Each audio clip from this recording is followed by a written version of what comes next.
À l'âge de 16 ans, je rêvais d'être une mère, d'avoir ma petite famille à moi. J'avais si hâte d'avoir un beau bébé en santé dans mes bras, mon bébé à moi. Après de longues années d'attente, je suis enfin tombée enceinte à l'âge de 32 ans. Mon conjoint puis moi, on était tellement heureux, on filait le parfait amour. Tout le monde nous disait qu'on allait être les meilleurs parents du monde. L'enfance de notre bel amour s'est déroulée comme sur des roulettes. C'était une petite fille brillante, allumée, pleine de vie, aimée de tout le monde, qui avait des super bons résultats à l'école. Dans le fond, c'était un petit ange au primaire. Rendue au secondaire, on voulait tout ce qu'il y avait de mieux pour elle, donc on a fait le choix de l'envoyer dans une école privée, même si on n'avait pas vraiment les moyens financiers de se payer ça. Encore là, tout allait bien. Puis c'est à l'âge de 14 ans que j'ai réellement vu un changement d'attitude chez mon petit ange. Je reconnaissais plus ma fille, elle était devenue arrogante, impolie, elle envoyait chier tout le monde, elle a fait même les cours pour aller fumer du pot avec ses amis. Ma fille à moi faisait ça. C'était irréaliste, mais je me disais que c'était sûrement la crise adolescente, la recherche identitaire. Mais je me questionnais quand même. Puis c'est là que la remise en question a commencé. Pour les gens autour de moi, j'avais perdu le contrôle de ma fille. Je savais plus comment l'éduquer, je la laissais faire tout ce qu'elle voulait. Pourtant, j'avais tout le temps été la femme qui savait s'y prendre avec les enfants, qui était vouée à être la meilleure des mères. Faut croire que j'étais pas si hot que ça, parce que même ma mère, ma propre mère, qui savait à quel point j'aimais ma fille, me reprochait de l'échapper, de perdre son contrôle.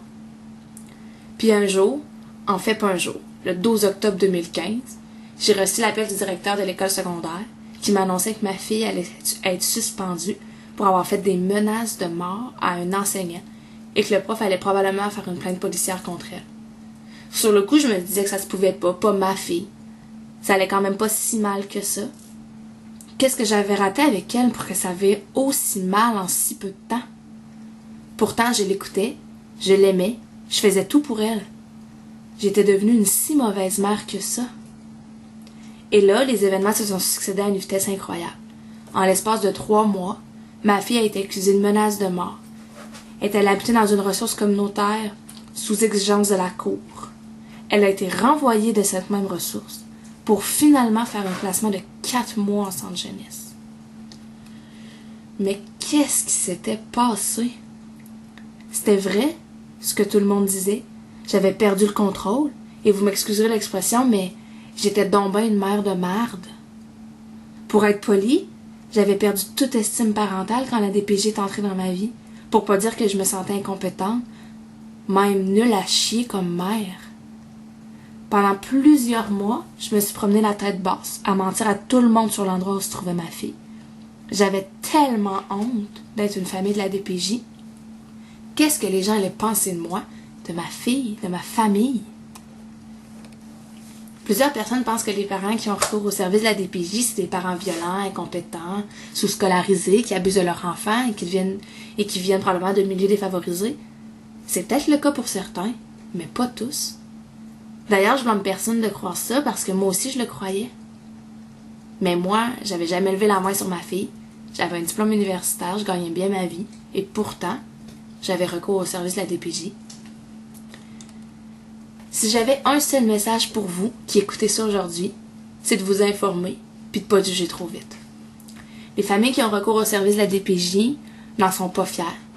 Ils sont même honteux. Je peux même en témoigner moi-même, mais on a besoin de personne pour se sentir nul, poche, incompétent.